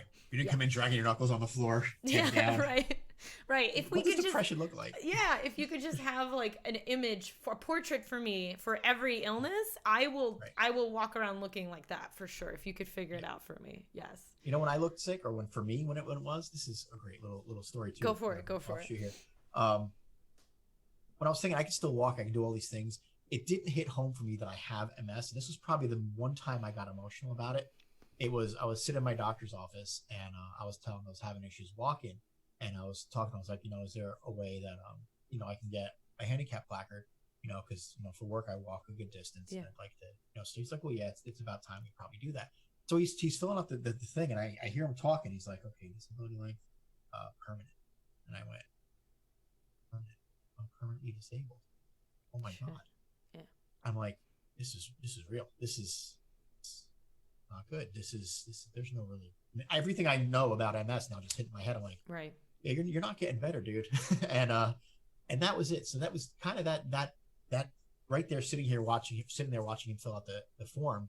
And when you just said, disability length permanent, and I went, all right, it's just got to a whole new level of reality for me. And it was amazing that it was that it took that particular sentence for it to ding and hit home for me. So yeah, that was it. But to go back to the question before, Yes, the question. Sorry, I don't think we answered it at all. Way off tangent. Yes. Sorry. What was it again? Go for it. Did you find it annoying when others around you make more of an issue of your medical issues than you want them to? So it's your medical problem, but then making issues of it just makes you feel worse, and nobody needs the that. hard thing, and when I start walking with a cane, now I'm sick. Now I'm really sick because, oh my God, he's decrepit. He has a cane. He's going to pass out any second. So now my same friend, who I love him to death, he just tries so hard to fix me and do everything. He's like, well, you can't walk that far. I can totally walk that far. I'm fine. I was like, he said, Ryan, do me a favor, dude. I said, I will tell you when I can't walk. When I can't walk is when I stop walking. I said, I'm going to keep walking no matter how much it hurts, no matter how much you don't want me to, no matter how much you want to pull the car around for me. Just please let me live my normal life. So it does get a little annoying in that thing where people want to do so many things for you because they have a preconceived notion of what you can and can't do, with having no idea with what you can and can't do because you're walking for balance or for stability or doing all these other things. So even though their heart is in the most amazing place and they just want to help you, they don't understand that in my brain, they're hindering me by trying to do these things. So is it offensive? Like, is it actually hurtful? I don't take no, I don't take offense because it's more ignorance on their part. It's because they don't know any better, and it's until we break the stigma. Like, the whole purpose of why we're having this conversation is to break that stigma and tell them that, look, man, just because I have MS, there's going to be days where I could walk a half a mile. There's going to be days where I can't walk 10 feet, and you have to kind of roll with me with that. And I'll let you know what I can do when. And that's a hard concept for somebody healthy because they only know two modes: sick and healthy. Sick, take X, heal, get better. Not you're going to have ups and downs and do this and that. You're going to have a disease like MS where you're going to have, a roller coaster of things that you can and can't do, both physically and mentally. And that's just such a hard concept for somebody to grasp, because then you're also taught, if you're a decent human being, you help the sick, you help those in need, you help the elderly. So we got to help, poor Mep across the street with his cane, where, I can walk with my cane and still hold bags of groceries on my other hand. I have that strength still, luckily for now, until one day I won't. So it's not offensive. It's just, I don't need it. And I wish they would listen when I tell them I don't need it, because they're like, well, isn't this going to affect you later? Well, it very well might, but yeah, so will a lot of other things. Right. But it still will. But so I don't get offended by it, because they don't know any better, and I believe their heart's in the right place. So the reason that this question is fascinating to me, because I have a neighbor who's in a wheelchair, and he lives on the first floor of our condo complex, and he probably sees, because I have a terrible poker face, he probably sees the internal battle of, like, it's like that Winona Ryder gif where I'm just like calculating everything, and in terms of, like, I'll see him, he takes out his wheelchair, he gets home from driving, he takes out his wheelchair, he rides up. Sometimes I see he has a hard time going up the ramp, and I want to run up and help, and then I'm standing there and I'm like, am I the asshole who didn't help, or am I the asshole who would have been like, oh, sorry, let me make you feel worse about yourself, like you can't do this thing that you're very capable of doing and want to do. And so that's why I say, like, there's all these calculations happening in my head, like, what would make me just ask? Okay. Did you ever ask him? No, I just stand and I'm like, do I ask? It's all of that goes through my head. Do I ask? I have to ask why. Because I don't want to insult him by asking either. As somebody with a disability, a physical disability, I think he would appreciate you asking what the boundaries are and what would be overstepping. Because I'm sure there are times where he could use a hand. Yeah. And I'm sure there are times where he doesn't want a hand. But I would reach out to be like, look, I'm really sorry. I don't mean to be so ignorant in this, but I need to ask you, because there are times when I see you, it looks to me like you're struggling. You may not. I may be reading this wrong. But would it be out of line if I asked you occasionally for help when I feel you're struggling, and you could tell me if you are or not?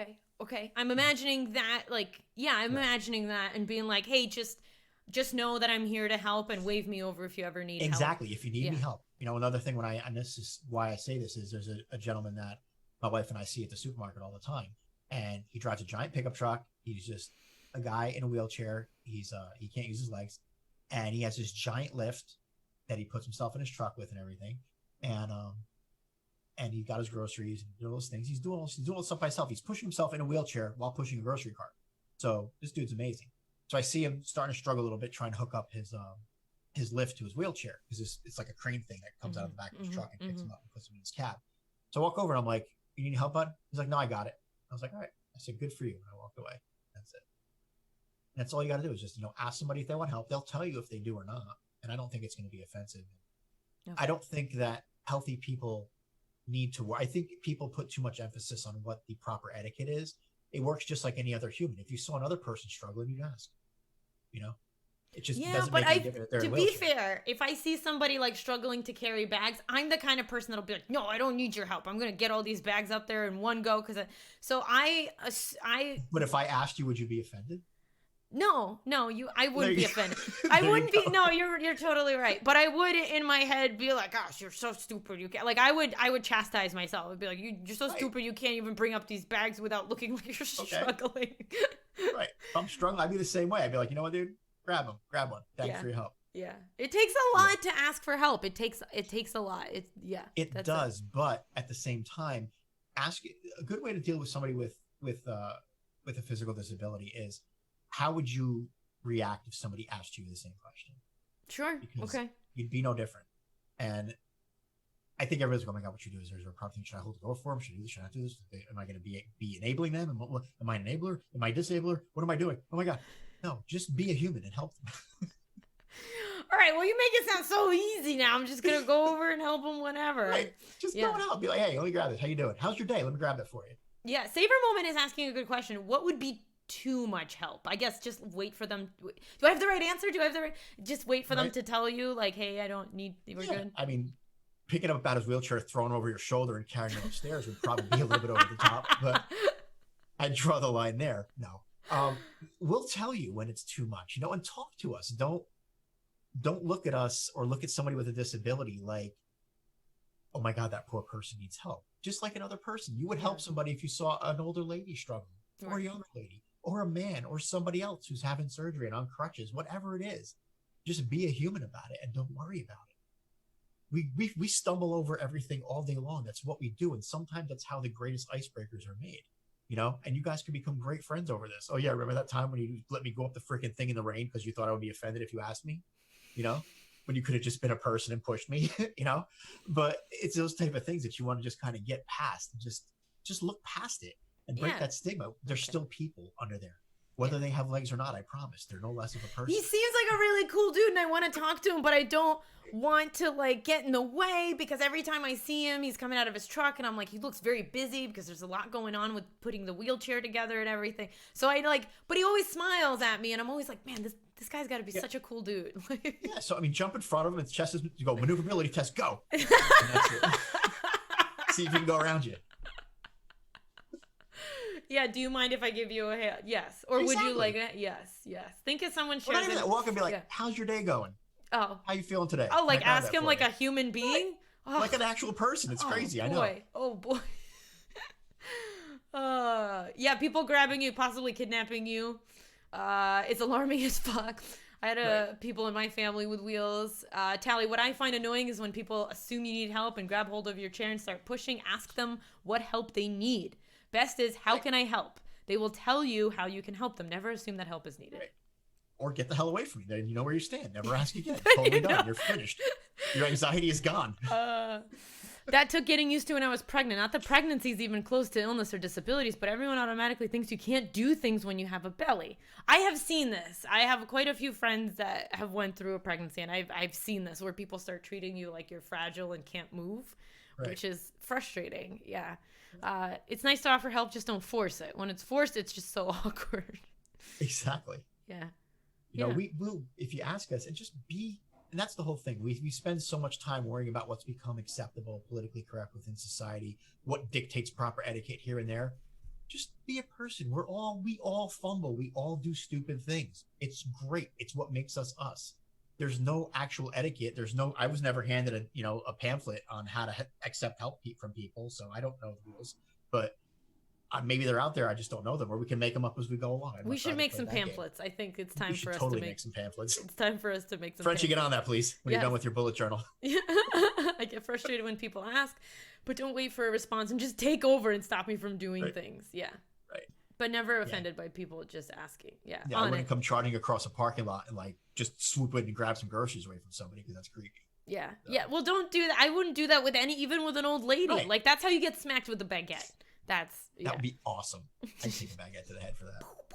Put it on TikTok. It's for the talk. Exactly.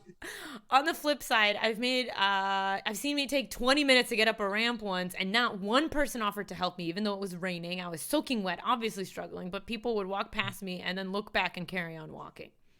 Nice. Alice, are you in a wheelchair? Yeah, Tally is. Tally lives with cancer. Sorry. Tally. Okay. Well, I think we pronounce it Tallis. I'm actually not. I've been pronouncing it Tally. Tally. French? I don't know. I've been pronouncing it Tally this whole time. French, I think the French, S just gets eaten. Tally. But yeah, Tally lives with. Short for talisman. Okay, cool. You're Tallis. Okay, Tallis it is. Yeah, I'm not an expert. Yes, cool. Fight on. Who's Fight an expert? on with that. Yeah. Never give up. Yeah, they're a badass. Oh my God, there's such a badass. But don't worry, if Marie was there, she would definitely. It would take her 20 minutes probably to decide whether or not she. I would just be standing there wet in the water, going. So you'd both be soaking wet, and no one would help anybody. No, I think at that point, so knowing Tallis, I think she would be like, "Why are you standing there? Can you help me?" Yeah, little help over here, please. Yeah, that's how I would probably be. You see the cane dude? Okay, it's cool. Come help. Yeah, you could come help. So okay, I will tell you honestly, opening doors, easy peasy. Opening doors is a thing that people do for each other all the time. So when I see somebody, who has crutch, whatever the heck, and they need a door open, I am on it. I will run in front. I'll open the door, because I know everybody appreciates an open door. Everything else is confusion. Yeah. Yep. Just don't open it. There you go. Use the open door policy. Yeah. Everything is an open door. Open door for people. Done. I don't care if you're a man, a woman, open it. I like it. Yeah. Hold it. Open it, hold it, open it, hold it. Yeah. And thank people when they open and hold the door for you. This is my pet peeve. I hold the door for somebody, they just walk in. Don't even acknowledge it. Yeah. And they continue like talking with the person they were talking to. I'm Yeah. like, oh yeah, I was the like, you want to come doorman. back out here and I'll slam this shut so that you can't get in? Yeah. Ass. Yeah. That bothers me. Like, oh, I'm supposed to hold this door for Exactly. you. Got it. Yes. That's cool. I'm your doorman. Did I get a tip? No. Yeah. Okay, great. Yeah. Did I get it? Yeah. Even a tip would be nice then if you're just going to treat me like that. You're welcome. Yeah, I've done that before. You're welcome. Jerk. Bye. Bro, ladies, got any other questions? ramming through me. I think I'm opening the door for them. Like, yes, I'm opening it for you, but can I step out first? Yeah, that's the best. The thing. I love the awkward dance of who's holding the door and who's leaving and who should enter first and who should. It's cool. Yeah, it's terrible because in the entrance to my job, there's 2 doors. So whoever, if I hold the door open for you, it ends up that you hold the next door open for me. Yep. And so if that's not what happens, you kind of stand there going, okay, now we're both in the vestibule. Nobody's opening opening the door. Whose turn is it? I don't know. It's 6 hours. We should probably get out of here. Probably get to work. I'm hungry. Oh my gosh. Yes. This is incredible. If you guys have no other questions, we will let poor Mep go. I mean, not poor. Come on, guys, Mep. ask away. We can keep this going for as long as you want. Yeah, enjoying the conversation. It's a good one. It's a great one, and I appreciate. I always don't know. I never want to be the person that assumes anything. So I always would rather wait. I will literally wait to ask somebody with the experience of the thing that I'm confused about than just like randomly post a question or like go and Google it. Like I'd rather ask somebody who's lived through the thing and ask them personally. And like I will wait for interviews before I get answers.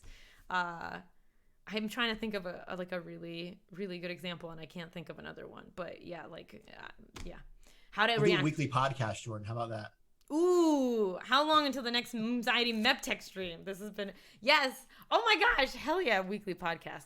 I don't know, like let's go. We'll figure something out. We'll do something. Yeah, this was a thing, so we'll make another thing a thing.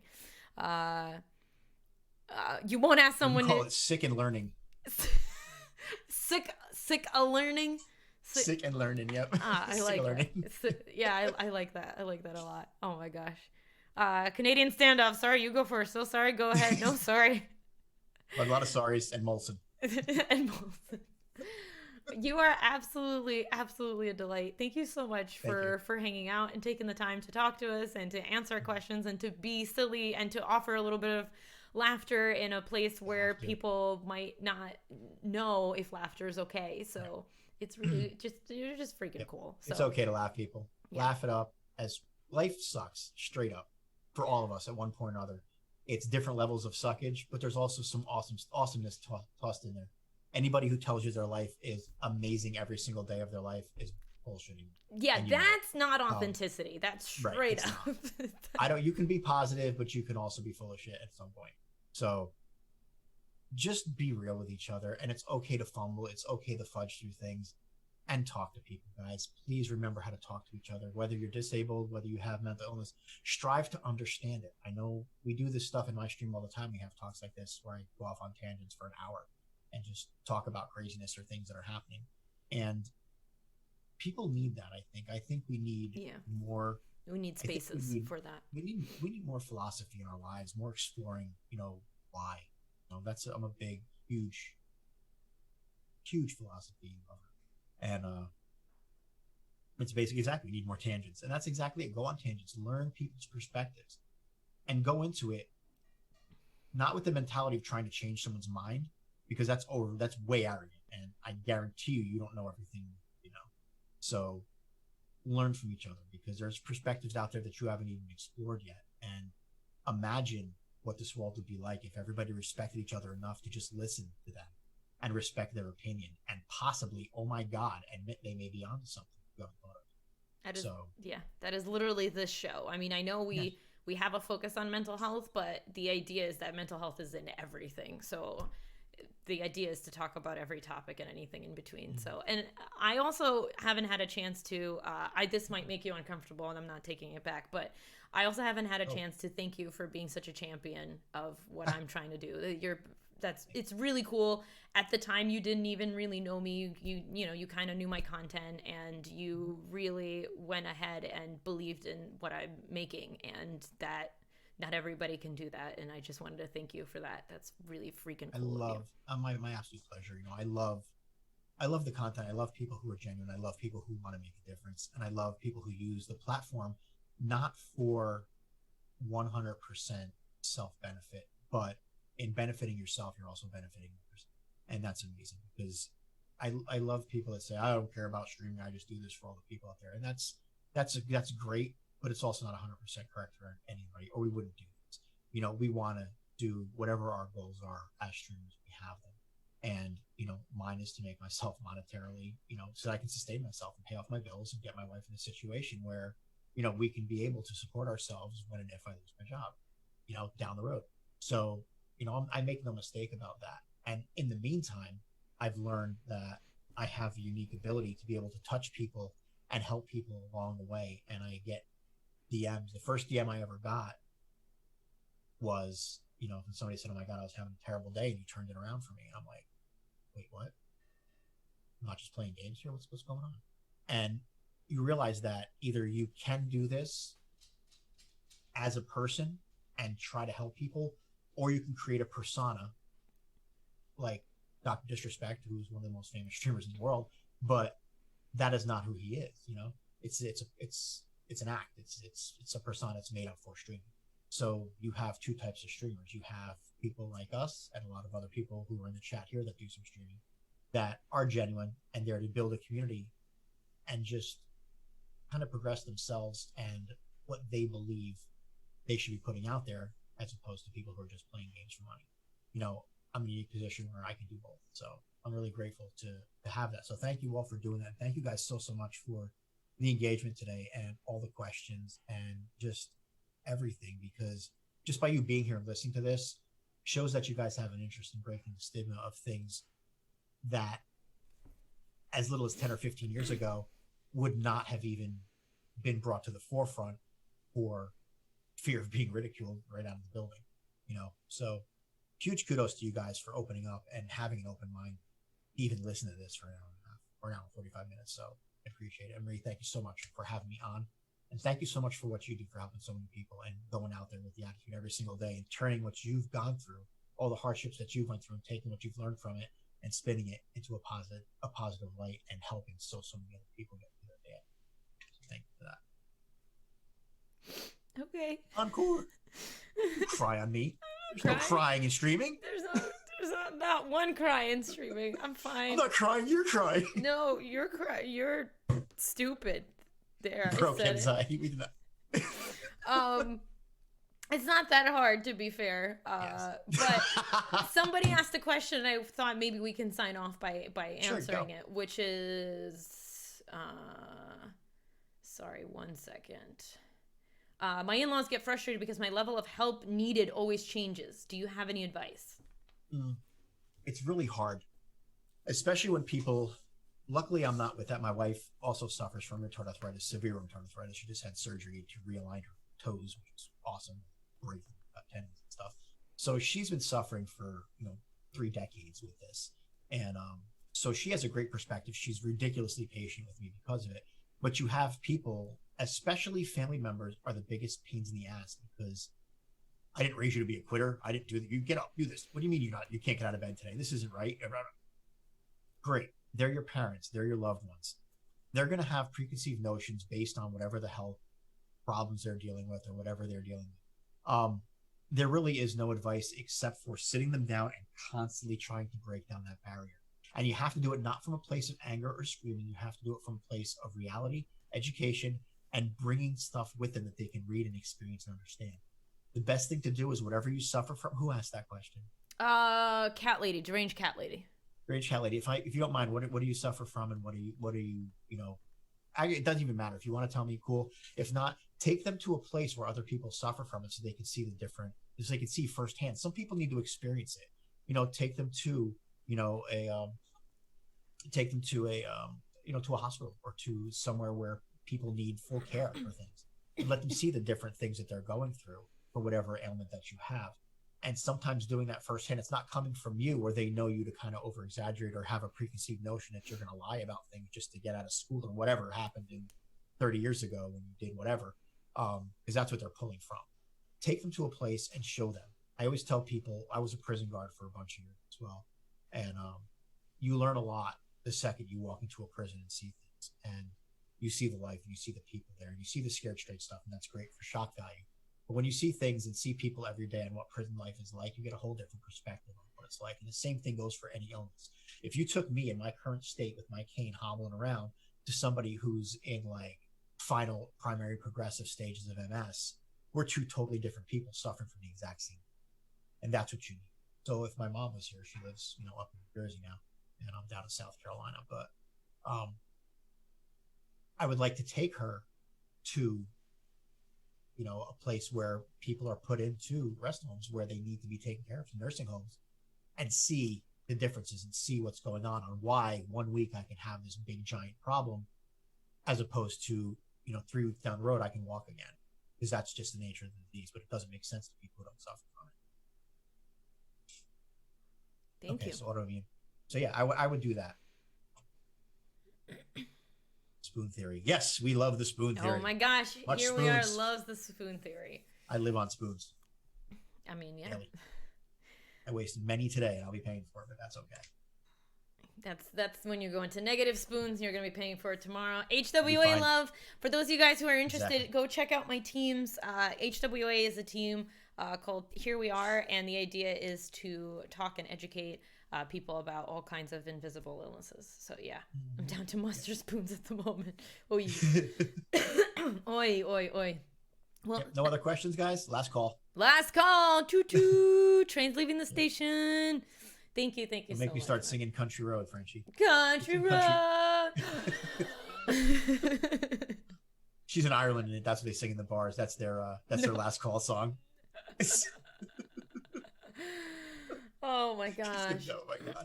But again, guys, thank you so much. Thank you. Thank you. Have anytime a you want me to have night. me on or do something, let me know. For sure. I can talk forever. So. Oh my gosh. Have fun, guys. I'll challenge you. Bring it. Mwah. Rock style. Bring it. Have a wonderful night. Love you guys. Thank you so much. Take care. And guys, if anything that you didn't feel comfortable talking about, hit me up in DMs on Discord, Twitter. I don't care, anywhere. Write me a letter, whatever you want to do. Let's talk about it. Get it out in the open. I'm here to help. Yep. Here are his links one more time. I love you guys so much. Stick around if you want to for the host. And don't forget to be the light. Have a good night. Yep. I'm going to stick around for the host.